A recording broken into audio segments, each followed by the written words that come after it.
Mes chers compatriotes, à maintes reprises, et récemment encore dans mon adresse du 19 mai 2020, j'ai attiré votre attention sur les manœuvres visant à organiser la succession de gré à gré à la tête de notre pays. Je puis vous dire aujourd'hui que les choses se précisent. Les artisans du gré à gré sont plus que jamais à l'œuvre. Par ce biais, ils veulent accélérer le cours de l'histoire à leur fin, au mépris de toutes les règles démocratiques, de dévolution du pouvoir et des souffrances du peuple camerounais, je voulais dire de vos souffrances. Qu'il soit clair pour tous, nous n'accepterons jamais aucune forme de succession de gré à gré à la tête de l'État. Nous nous dresserons contre toute manipulation, même constitutionnelle, tendant à l'accession à la fonction suprême par des moyens autres qu'électifs.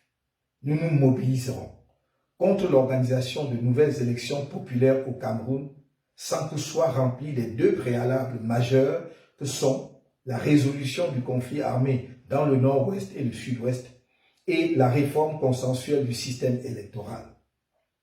Rien, ni aucune circonstance politique, même exceptionnelle, ne pourra être invoqué pour organiser de nouvelles élections sans le respect de ces deux préalables. Nous n'avons cessé de faire des propositions concrètes pour apporter des solutions idoines à l'une et l'autre situation.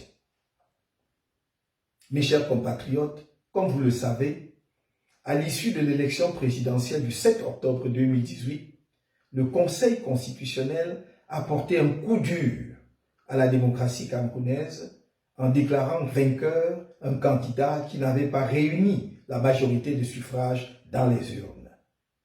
À la suite de cette forfaiture, des militants et sympathisants du mouvement pour la renaissance du Cameroun ont été brutalisés, torturés, puis illégalement jetés en prison pour avoir protesté pacifiquement contre ce hold-up électoral, contre la guerre dans le nord-ouest et le sud-ouest, et contre la prévarication des ressources dédiées à l'organisation de la Coupe d'Afrique des Nations 2019, finalement retirée à notre pays.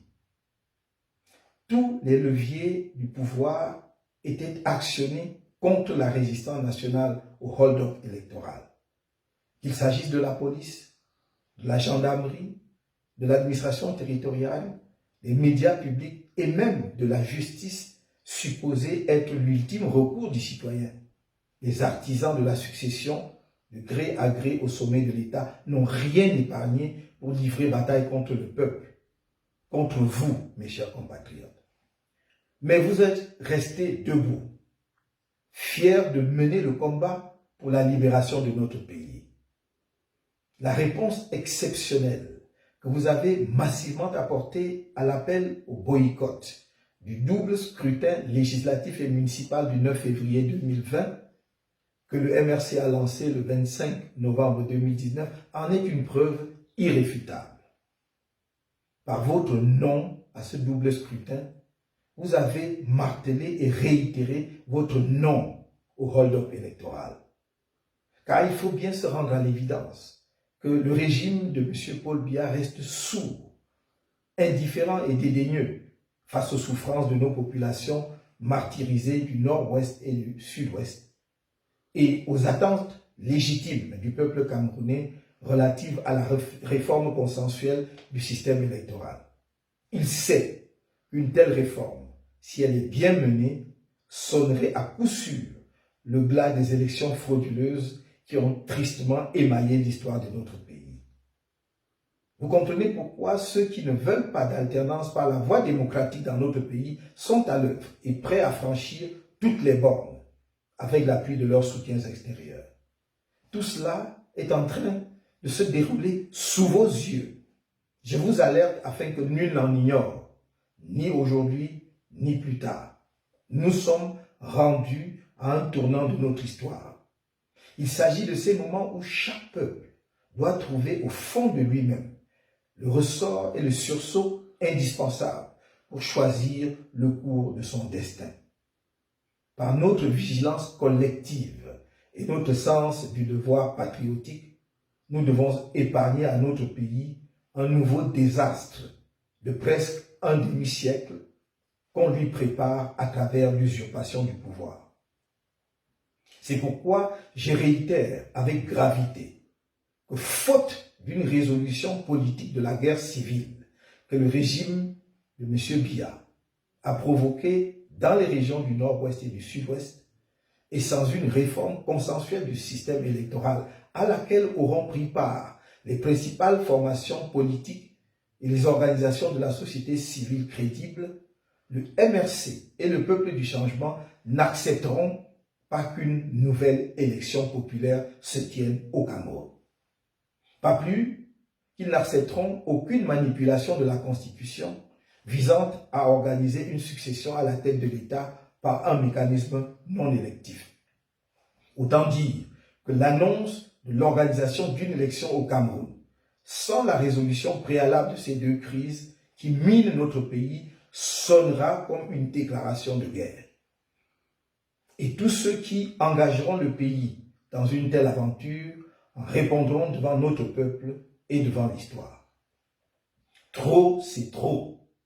Le peuple camerounais a assez souffert de la gloutonnerie de quelques personnes dont toute l'incompétence, l'irresponsabilité et le cynisme s'étalent encore de façon dramatique à la face du monde dans le cadre de la lutte contre la pandémie du Covid-19 et qui croient pouvoir conserver éternellement le pouvoir uniquement par la terreur d'État. Il est temps que la dévolution du pouvoir dans notre pays passe enfin par les processus démocratiques admis dans toutes les sociétés modernes. Que le peuple camerounais ait la possibilité de se donner librement et dans la transparence des dirigeants légitimes qui sont tenus de lui rendre compte sur la gestion des affaires publiques.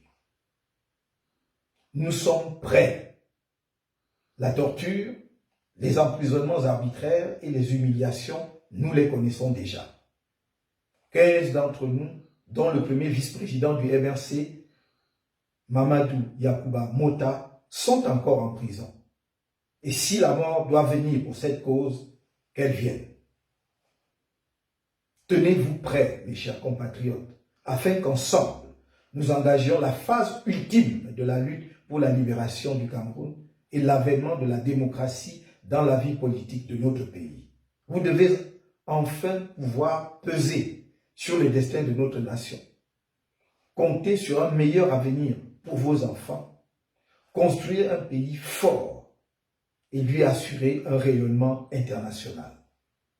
Parce que la voie des élections démocratiques pour l'accès au pouvoir est celle que nous avons choisie résolument depuis le début de notre engagement politique, je vous invite et vous réitère mon appel à vous inscrire massivement sur les listes électorales pour que le moment venu, l'expression de votre choix soit massive, nette et sans appel.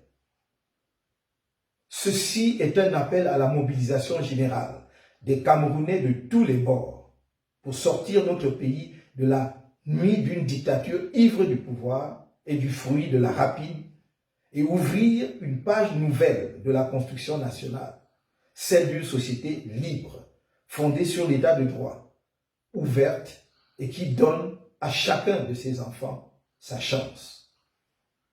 Je vous l'ai dit, je ne vous trahirai jamais. Vive le Cameroun!